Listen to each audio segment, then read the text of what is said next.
Bonsoir et bienvenue dans cette nouvelle édition de l'Africa Tonight. Au sommaire de l'actualité, élection générale au Nigeria, J-10 avant les scrutins dont la très attendue élection présidentielle. Mais à quelques jours de l'événement, les autorités annoncent que le vote ne sera pas possible dans plusieurs centres en raison de l'insécurité.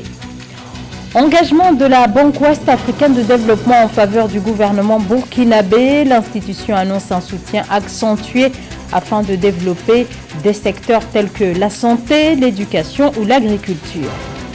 Puis du sport avec les préparatifs des Jeux Olympiques de 2024 qui vont bon train.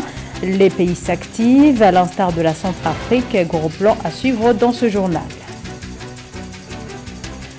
Et on ouvre cette édition par la libération ce mardi de l'ancien président de l'autorité égyptienne anticorruption. Hicham Geneina était en détention depuis 5 ans pour terrorisme et fausses informations. C'est en 2018 qu'il a été arrêté alors qu'il menait campagne pour Sami Hannan, un adversaire d'Abdel Fattah al-Sisi à l'élection présidentielle. Hicham Geneina est libéré mais peut être appelé pour être interrogé car il est maintenant poursuivi dans une autre affaire gérée par le parquet civil de la Sûreté de l'État. C'est ce que dit l'initiative égyptienne pour les droits personnels, ONG qui défend les droits de l'homme. Près de 100 millions d'électeurs sont appelés à voter le 25 février prochain pour choisir le successeur du président nigérian Muhammadu Buhari. Élection également ce même jour des députés et des sénateurs, mais en raison de l'insécurité persistante sur une bonne partie du territoire, le vote ne sera pas possible dans plus de 200 centres qui devraient rester fermés. Le point avec Nathalie Mo. À moins de 12 jours des élections générales, la Commission électorale nationale indépendante a déclaré que les élections ne se tiendraient pas dans 240 bureaux de vote répartis dans 28 États du Nigeria. Le 13 février 2023, lors d'une réunion avec les partis politiques, le président de l'organe électoral nigérian, Mahmoud Yakubu, a révélé qu'aucun électeur n'est inscrit dans ces circonscriptions électorales. Des difficultés liées à l'insécurité ont été désignées comme raison pour justifier la désertion des électeurs de ces bureaux de vote. Nous avons noté 240 bureaux de vote sans électeurs inscrits et répartis dans 28 États et le territoire de la capitale fédérale. Ils vont d'une unité de vote à 12 unités de vote dans chaque État et le territoire de la capitale fédérale, à l'exception des États de Taraba et d'Imo avec respectivement 34 et 38 unités de vote. Aucun nouvel inscrit n'a choisi ces unités de vote et aucun électeur n'a manifesté son intérêt à y être transféré lors du dernier enregistrement continu des électeurs, principalement pour des raisons de sécurité. Cela signifie qu'aucune élection n'aura lieu dans ces bureaux de vote. Des élections générales vont se tenir au Nigeria le 25 février 2023. Cette nouvelle information donnée par la Commission électorale nationale indépendante nigériane suspend ainsi la procédure de décongestionnement des bureaux de vote surpeuplés, comme annoncé par l'organe électoral le 12 février 2023. Mettant en avant le souci de transparence dans le déroulement du processus électoral, le président des élections Mahmoud Yakubu a indiqué que le nombre de bureaux de vote a été réduit à 176 846 à travers le Nigeria. Notre engagement est envers le processus et nous veillerons à ce qu'il soit respecté afin que le choix fait par les Nigérians détermine le résultat du scrutin. Au Nigeria, les électeurs sont libres de choisir eux-mêmes les bureaux de vote dans lesquels ils souhaitent participer au scrutin. Le 25 février, les Nigérians éliront un nouveau chef d'État qui succédera à l'actuel président Muhammadu Buhari qui achève son deuxième et dernier mandat. Le même jour, les Nigérians éliront aussi les membres de l'Assemblée nationale fédérale avant d'élire les gouverneurs et les législateurs des États le 11 mars prochain. Alors qu'il cherchait à se rendre en Ouganda pour une rencontre avec des organisations de la société civile, 4 militants des droits de l'homme ont été arrêtés au Burundi. Leur interpellation aurait été opéré ce mardi à l'aéroport de Bujumbura par des agents du service national de renseignement. Les autorités ne se sont pas encore exprimées sur les raisons de ces arrestations qui concernent notamment Audace Avirimana, le représentant de l'Association pour la paix et la promotion des droits de l'homme, ou encore Sonia Ndiku Sabo, présidente de l'Association des femmes juristes du Burundi. La Banque ouest-africaine de développement réaffirme son engagement en faveur du Burkina Faso. C'était au cours de la visite la semaine dernière à Ouagadougou du président de l'institution Serge Ekoué. La santé, l'éducation, les infrastructures ou encore l'agriculture, plusieurs secteurs sont concernés par l'appui annoncé par la BOAD qui entend agir pour le développement au Burkina Faso, plus que jamais fragilisé par une instabilité politique et surtout sécuritaire. Roberto Bogbe.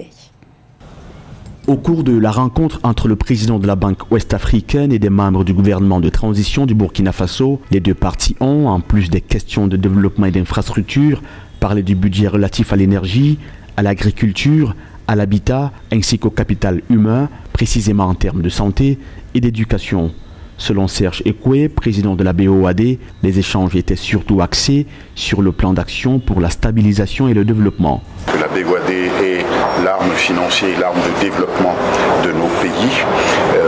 Nous avons donc fait le point sur un certain nombre de secteurs qui sont essentiels au Burkina, que l'on retrouve d'ailleurs dans le programme d'action pour la stabilisation et le développement du Burkina. Ce sont les sujets qui concernent les infrastructures, notamment les infrastructures routières, pour lesquelles le Premier ministre nous a demandé de marquer un effort tout à fait particulier, considérant que le développement du monde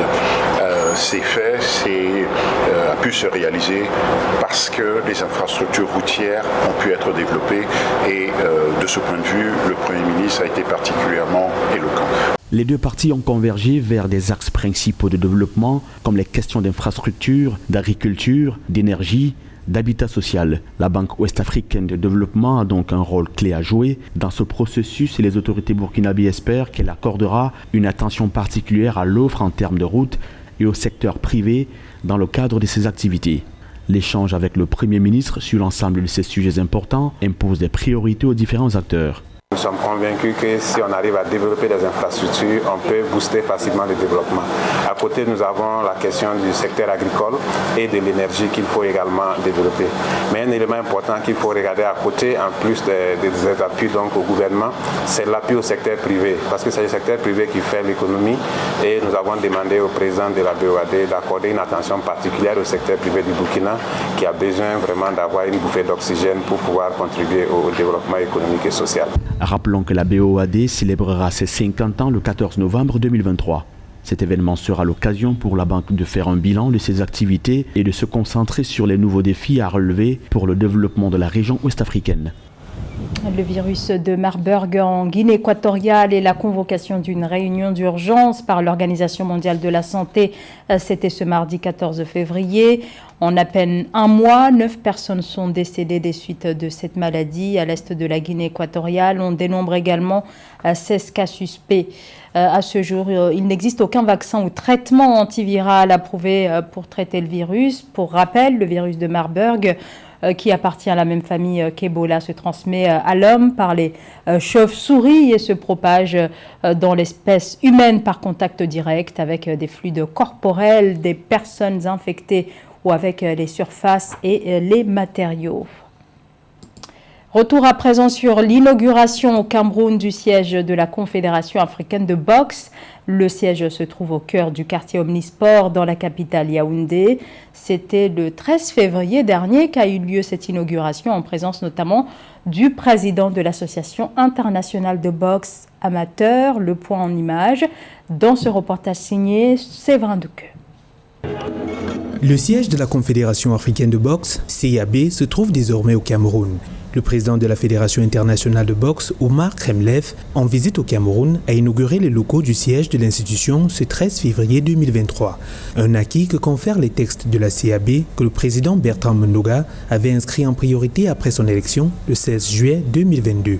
C'est quelque chose d'exceptionnel parce que non seulement il arrive en Afrique, mais également il vient pour inaugurer notre siège. Parce que pour vous le dire, ce n'est pas seulement le titre de président de la Confédération africaine que le Cameroun a gagné au mois de juillet, mais nous avons également obtenu cette formidable place d'abriter le siège.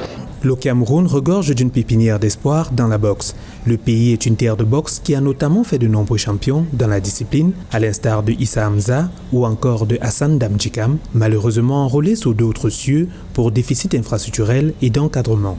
Le président de la Fédération internationale de boxe, IBA, envisage prioritairement de soutenir la boxe africaine en infrastructure et en financement pour inverser cette tendance.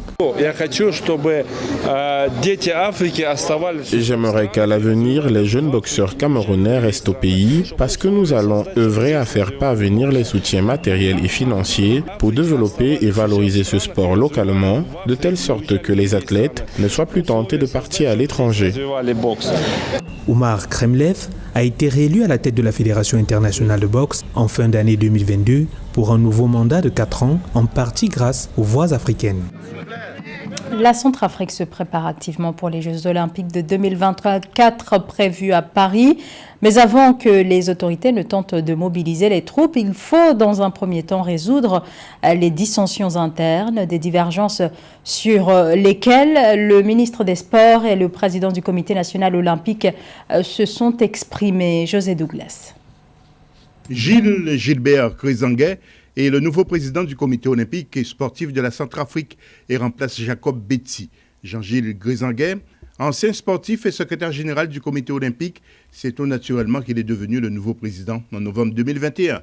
Mais le ministre de la Jeunesse et des Sports, M. Aristide Briand-Reboas, dans un arrêté, avait signé en date du 19 novembre la dissolution du nouveau bureau. En novembre 2021, effectivement, avec l'accord du CEO, nous avons organisé cette assemblée générale avec toutes les fédérations. Mais il y a eu incompréhension au niveau du département ministériel qui nous a demandé de retarder l'organisation de cette assemblée générale jusqu'en mars ou avril 2022 pour qu'il puisse se tenir d'abord les états généraux des sports parce que le ministre venait d'être nommé. Mais depuis février 2023, les choses semblent rentrer dans l'ordre. Le Comité international olympique, le CIO et l'Association des comités nationaux olympiques d'Afrique, ACNOA, ont reconnu le bureau dirigé par M. Gilbert Grésanguet et ont mis en garde contre les agitations visant à déstabiliser le Comité national olympique centrafricain, dûment reconnu par le CIO. Il n'appartient pas au ministre des Sports de convoquer une assemblée générale du comité olympique. Je fais remarquer que le comité olympique, nous avons notre autonomie et nous sommes jaloux de cette autonomie-là.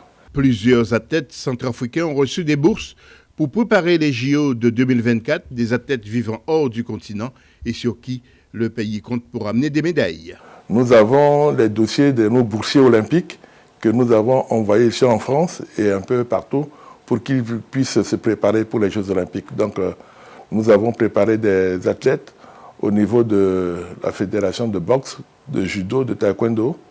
Et nous avons des athlètes en beach volley que nous pensons qu'ils pourront faire quelque chose et on pourrait obtenir des résultats avec ces athlètes-là. Le sprinter Francky Boto, spécialiste du 100 mètres, et la nageuse Chloé Sauvourel, deux athlètes qui ont marqué les JO sous les couleurs de la... Ce journal a été préparé par l'ensemble de la rédaction. Merci de votre fidélité. L'information continue sur Africa 24.